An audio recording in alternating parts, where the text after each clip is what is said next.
জীবনে যত ধরনের ধরা খাইছি তার মধ্যে সবচেয়ে বড় ধরা বা মারা যাই বলি না কেন, সেটা হচ্ছে যে স্যামসাং এর একটা ডিভাইস কিনছিলাম শখ করে 2024 সালের জানুয়ারি মাসের 10 তারিখ। তো আজকে এই নিয়েই আলোচনা হবে। তো আজকে হচ্ছে জুলাই মাসের 2 তারিখ 2026 সাল। আমার হাতে আছে বর্তমানে স্যামসাং গ্যালাক্সি S23 আলট্রা। হ্যাঁ, ঠিকই ধরতে পারছেন, বর্তমানে না, প্রায় 3 বছর আগেকার একটা ডিভাইস। এই ডিভাইসটি লঞ্চ হয়েছিল 2023 সালে ফেব্রুয়ারি মাসে এবং বাজারে আসে সম্ভবত ফেব্রুয়ারি মাসের 17 তারিখ থেকে। তো আমি এই ডিভাইসটি কিনছিলাম 2024 সালের জানুয়ারি মাসের 10 তারিখ। রিলিজ হওয়ার প্রায় 11 মাসের কাছাকাছি এরকম একটা সময় হবে। এই ডিভাইসটা এখন আপনাদের আজকে যে কারণে আপনাদের সামনে হাজির হয়েছি, এখন 2026 সাল রানিং আছে। অনেকেই চিন্তা ভাবনা করতেছেন যে হ্যাঁ, আমি একটা স্যামসাং এর ফ্ল্যাগশিপ ডিভাইস নিব, যা হবে মূলত এস সিরিজের। যদি আপনাদের চয়েস লিস্টে থাকে S23 সিরিজ, তবে আমি বলবো আপনাদের ভিডিওটি আজকে পুরোটা দেখা দরকার।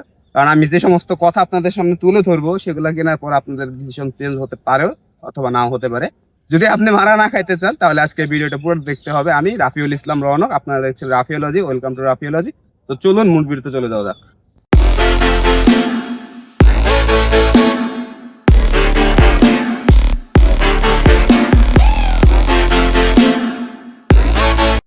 তো আজকের ভিডিওটা মূলত একটা ফোনেরই রিভিউ, জাস্ট খালি 3 বছর পর এসে যা হচ্ছে আর কি আমার সাথে, তারাই আজকে আপনাদের সাথে শেয়ার করব। সো প্রথমে আসি হার্ডওয়্যার সেকশন নিয়ে। এটাতে এসওসি হিসেবে রয়েছে Qualcomm Snapdragon 8 Gen 2 for Galaxy, মানে স্পেশালি স্যামসাং গ্যালাক্সি এস সিরিজের জন্য ডিজাইন করা। S23, 23 প্লাস এবং 23 আলট্রা, তিনটা ফোনেরই একই চিপসেট দেওয়া। এক্সিনস ভেরিয়েন্ট তখন ছিল না। সো আর ক্যামেরাতে আর না যাই, ক্যামেরাতে একটু পরে রাখি, ক্যামেরা সেকশন আলাদা। আর হার্ডওয়্যার হিসেবে যদি বলি, আর এটার ফ্রেম ডিজাইন দেখতে পাচ্ছেন অ্যালুমিনিয়াম চ্যাসিস, এই যে পুরোটা দেখতে পাচ্ছেন অ্যালুমিনিয়াম ফ্রেম বডি। এবং এটার যে পিছে রয়েছে গ্লাস, এটা হচ্ছে কর্নিং গরিলা গ্লাস ভিক্টাস 2 সম্ভবত, সামনেও মনে হয় একই। যাই হোক, ওটা আমি টেক্সটে দিয়ে দেবো, আমার খেয়াল নাই। তো এখন আসি ডিসপ্লে প্রসঙ্গে। যদিও বর্তমানে এটার ভিতরে যে ডিসপ্লে ইউজ করা হয়েছে সেটা অরিজিনাল ডিসপ্লে না, এটাতে আসলে স্টক যে ডিসপ্লে থাকে সেটা হচ্ছে dynamic AMOLED 2x super AMOLED panel, যেটা হচ্ছে 6.8 ইঞ্চ এবং এটার স্ক্রিন টু বডি রেশিও হচ্ছে 89.2% সম্ভবত, মানে আর কি। এরপরে যে সমস্ত ফোন রয়েছে, আর হ্যাঁ, এই ডিসপ্লেটা মূলত কার্ভ। যদি দেখায় কাছের থেকে, এটা হচ্ছে স্যামসাং তৈরি সর্বশেষ কার্ভ মডেলের ডিসপ্লে। এরপর থেকে মানে S24 সিরিজের যত সমস্ত ফোন আছে, মানে S24 আলট্রা যেটা আছে ওইটা মূলত ফ্ল্যাট ডিসপ্লে দিছে। তারপরে 5 ফ্ল্যাট এবং 6 তো ফ্ল্যাট চলতেছে। ফ্ল্যাট দেওয়ার পরেও তার এদিক দিয়ে আবার রাউন্ড করে দিচ্ছে বর্তমানে যে সমস্ত ফোন মার্কেটে আছে। আর হ্যাঁ, এটার আবার যে বাচ্চা ভার্সন যেটা 23 এবং 23 প্লাস, ওইটা হচ্ছে আবার ফ্ল্যাট ডিসপ্লে ইউজ করা হয়েছে, কোনো কার্ভ ডিসপ্লে ইউজ করা হয় নাই। এবার আসি মূলত ক্যামেরা সেগমেন্টে। এই যে ক্যামেরাটা একটা দুর্দান্ত ক্যামেরা। আপনি যদি 1 লাখ টাকা বাজেট তখন খরচ করতে পারতেন, মানে এর যে ক্যামেরা সেট আপ ছিল আইফোনের পরে যদি কিছু থাকে সেটা হচ্ছে এটার ক্যামেরা। এটাতে ক্যামেরা হিসেবে ইউজ করা হয়েছে 200 মেগাপিক্সেলের সেন্সর প্লাস 50 মেগাপিক্সেল এবং 10x পেরিস্কোপ জুম লেন্স আছে। এটাতে আর কি সুন্দরভাবে চাঁদের ছবি তুলতে পারবেন। এবং সামনে ব্যবহার করা হয়েছে 12 মেগাপিক্সেলের front facing selfie camera plus portrait. এটার কিছু ক্যামেরা স্যাম্পল আপনার। এবং আরো কিছু যদি বলি, ফোনের সাথে আপনারা পেয়ে যাবেন স্টাইলিশ হিসেবে একটা এস পেন। হ্যাঁ, এটাই সর্বশেষ স্যামসাং এর সাথে যে আমরা ভিডিও কন্টিনিউ করি। সো এটাই হচ্ছে স্যামসাং এর সাথে সর্বশেষ কোনো এস পেন যাতে আসলে ব্লুটুথ কানেক্টিভিটি রয়েছে।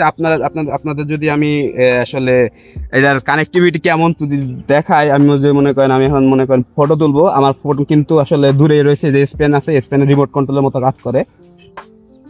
সো এটা S24 থেকে 26 আলট্রা পর্যন্ত সিরিজের কোনো ফোনে আর পাবেন না। বিশেষ করে এই যে এস পেন দিয়ে মূলত দূর থেকে যে কন্ট্রোল করা, জেস্টার কন্ট্রোল, এয়ার অ্যাকশন, আরও অনেক ধরনের সুবিধা আসছিল S23 আলট্রাতে, যা কিনা এখন বর্তমানে 24, 5 এবং 6 আলট্রা সিরিজের ভিতরে এই অ্যাভেলেবিলিটি নাই। মানে এস পেন থেকে তারা ব্লুটুথ উঠাই দিছে। কেন দিছে এটা আজও জানিনি আমরা। জিনিসটা খুব কিন্তু কাজের, যারা আমাদের মতো ভিডিও মেক করি, আমরা একা একা ভিডিও মেক করি। যদিও বর্তমানে আমি S10 প্লাস দিয়ে ভিডিও করতেছি, তো এটা একটু ফুটেজ আজকে এটাতে নিচ্ছি না আমরা। সর্বশেষ যদি ফিচার্সের কথা বলি, এটাতে রয়েছে ultrasonic in display fingerprint sensor. যদিও এটা আসলে অরিজিনালটা না, মানে আর কি স্টক না, এটা ডিসপ্লে চেঞ্জ করা, ওই কাহিনীতে পরে আসতেছি। আর হ্যাঁ, ফেস আনলকের অপশনও আছে। যদি আপনাদেরকে আনলক করে দেখায় যে ফেস আনলক হয়ে যায়, আরামসে হয়ে যায়, যদি আপনার ক্যামেরাটা ভালো এবং কোনো ধুলাবালি না থাকে ক্যামেরার ভিতরে। এখন আপনাদেরকে যদি বলি 2026-এ আইসা এই যে S23 আলট্রা নেওয়া আদৌ কি আপনাদের সাথে, মানে আপনাদের কাছে ভ্যালু ফর মানি হবে কিনা যদি বলি, আমার সাজেশন হচ্ছে যদি আপনার বাজেট হয়ে থাকে জীবনেও এই S23 আলট্রা ফোন কিনেন না। বর্তমানে ধুমায় গ্রিন লাইন পিঙ্ক লাইন পড়তেছে এবং অহরহ রেগুলার পোস্ট আমি পাচ্ছি এবং আমি নিজে রেগুলার ভুক্তভোগী। আমার যে সুপার মানে আর কি স্টক ডিসপ্লে ছিল সর্বোচ্চ আমি মানে আর কি গ্রিন লাইন ইস্যুর আগেও যে ইস্যু ফেস করছি এটা হচ্ছে যে ব্যাকশেলটা আছে না, এই ব্যাকশেলটা অটো খুলে আসে।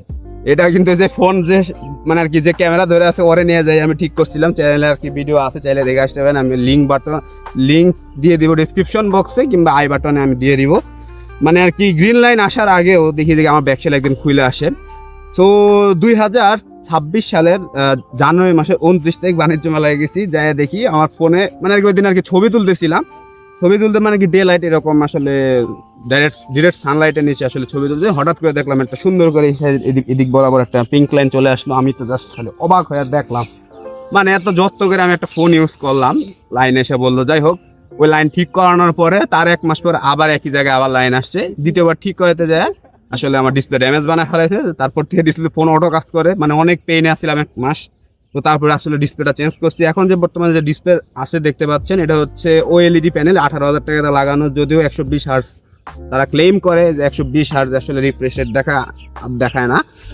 আপনারা গোস্ট টেস্ট একটা নামক সফটওয়্যার আছে, গোস্টিং টেস্ট, ওটাতে দেখতে পারেন 60 FPS দেখাবে স্টিল লক। মানে আর কি জাস্ট খেলে এটা কোডিং করে, মানে এটা যে টেকনোলজি আছে কোডিং করে জাস্ট বাইপাস করে, মানে আর কি যখন আপনার ডিবাগিং মানে আর কি ডেভেলপার অপশনে গিয়ে এর একটা অপশন আছে শো FPS, ওটাতে 120 হার্জ দেখাবে, কিন্তু আপনার চোখে মনে হবে না যে এটা 120 হার্জ কাজ করতে। যাই হোক, তারপরে আসি ব্যাটারিটাও চেঞ্জ করছি, এটার ব্যাটারি চেঞ্জ করা। আর যে গ্লাস প্যানেল দেখতে পাচ্ছেন পিছে ব্যাকশেল, এটাও চেঞ্জ করা।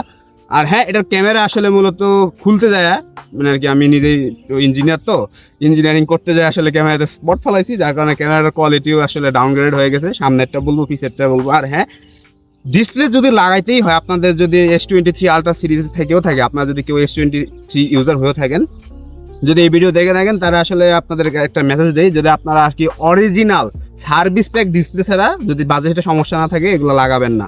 ওগুলো লাগালে যদিও বলে যে ওগুলো গ্রিন লাইন আসুক, সমস্যা নেই, আপনি 2-2.5 বছর আরামসে চালাতে পারবেন। কিন্তু আপনারা ভুলে ওই OLED প্যানেল, যদি সমস্যা না থাকে বাজেটে, OLED প্যানেল লাগাতে যায় না। যে ক্যামেরাতে দেখতে পাচ্ছেন না, আমি তালি মেরে রাখছি, কস্টেপ দিয়ে এলাইনার ঢেকে রাখছি, মাউথ পিস মানে আর কি ইয়ার পিসের ভিতরে ময়লা ঢুকে। আমি এই ফোন নিজের কাছে 7-8 বার মতো খুলছি, জাস্ট খালি ক্যামেরা ধুলাটা জাস্ট খালি ঝাড়ার জন্য। এই ধুলতে মানে আর কি খুলতে এখন ফোনের আর মানে আর কি আমার ফোনটা চলে এখন। তো সর্বশেষ মতামত, এখন এই ফোনগুলো আপনারা বসুন্ধরা হোক কিংবা যমুনা ফিউচার পার্ক কিংবা ফেসবুক মার্কেট প্লেসে হোক, আপনারা সর্বনিম্ন 30,000 থেকে শুরু করে আর কি টপ নচ কোয়ালিটির যদি থাকে, সেগুলা প্রায় 50 থেকে 60,000 টাকার মতো আসলে চাইবে আপনাদের কাছে। আপনারা নিতে পারেন যদি সেক্ষেত্রে আপনার ভাগ্য ভালো থাকে, যদি লাইন না আসে। হ্যাঁ, এখনো কিছু ফোন এক্সিস্ট করে বাজারে যাদের এখনো লাইন আসে নাই, যেগুলোর ভিতরে এখনো স্টক সবকিছু দেওয়া রয়েছে। এখন ওগুলো এখন রিফাবলিশড কিনা আমি আসলে জানি না, কারণ এখন দেখেন একটা ফোনের বয়স প্রায় 3 বছরের উপর চলে গেছে। এটা হচ্ছে 2023 সালে ফেব্রুয়ারি মাসে লঞ্চ হয়েছে, আর এখন হচ্ছে 2026 সালে জুলাই মাস, প্রায় 3 বছরের বেশি।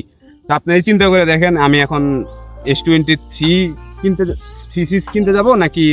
সবচেয়ে ভালো হয় আপনারা যদি বাজেট একটু বাড়িয়ে নিতে পারেন, সেক্ষেত্রে S24 আলট্রা সিরিজ মানে S24 সিরিজের দিকে যাইতে পারেন। ওগুলো এখনো সেফ আছে, মানে ওগুলো ডিসপ্লেতে ইস্যু কম আছে এখন পর্যন্ত। তবে 22 এবং 23 আলট্রা সিরিজের কোনো ফোনের দিকে যায় না বর্তমানে।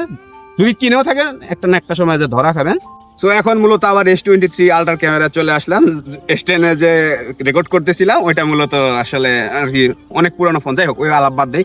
সো এখন যদি আপনাদের কাছে টাকা পয়সা থাকে, আপনি চিন্তা ভাবনা করে থাকেন যে আমি একটা S23 আলট্রা সিরিজের ফোন নিব বা S20 সিরিজের যে কোনো ফোন নিব, প্লিজ ভাই অ্যাভয়েড করেন, গো ফর S24 সিরিজ কিংবা S25 সিরিজ, মানে আপার ভার্সনের দিক যান। এই পিছনের ভার্সনের দিকে মানে আর কি 22 কিংবা 23 এই সিরিজে আর আইসেন না, ভুলেও আইসেন না ভাই। যতগুলা ফোন দেখছি আমার চোখে 22 আলট্রা হোক কিংবা 23 আলট্রা, ফেসবুক পোস্টে দেখবেন হাজার ফোনের লাইন আসতেছে। বিশেষ করে আমি যেহেতু এই সংক্রান্ত কয়েকটা ভিডিও বানাইছি, আমার কাছে অনেক মেসেজ আসে ভাই, এই যে এই লাইন সমস্যা, মানে আমার ফোন লাইন পড়ছে, এখন আমি কি করতে পারি, মানে কোথা থেকে ঠিক করাইছেন, ঠিক করাইলে আদৌ কেমন সার্ভিস দিচ্ছে। আর হ্যাঁ, এই যে OLED ডিসপ্লের একটা রিভিউ দেওয়া আছে চ্যানেলে অলরেডি, এটা দেখে আসতে পারেন। OLED রিভিউ আহামরি আমি মানে স্যাটিসফাইড না আসলে।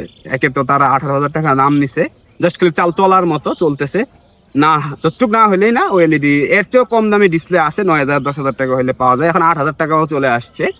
তো সর্বশেষ মন্তব্য যদি বলি, টাকা থাকলে আসলে S23 আলট্রা সিরিজ নিতে যান না, আপনারা একটু টাকা পয়সা জমায় বাড়ায় চড়ায় 25 কিংবা 24 আলট্রা নিতে পারেন। S23 এখন আর নিয়েন না। একান্তই যদি ইচ্ছা থাকে না আমি স্যামসাং এর একটা কার্ভ ডিসপ্লে ফোন চালাবো, সেক্ষেত্রে নিতে পারেন, সেটা আপনাদের ব্যক্তিগত ইচ্ছা এবং মতামত। তো আজকের ভিডিও এই পর্যন্তই। সকাল ভালো থাকবেন, সুস্থ থাকবেন, আর হ্যাঁ ভিডিওটা কেমন লাগলো অবশ্যই জানান। ধন্যবাদ।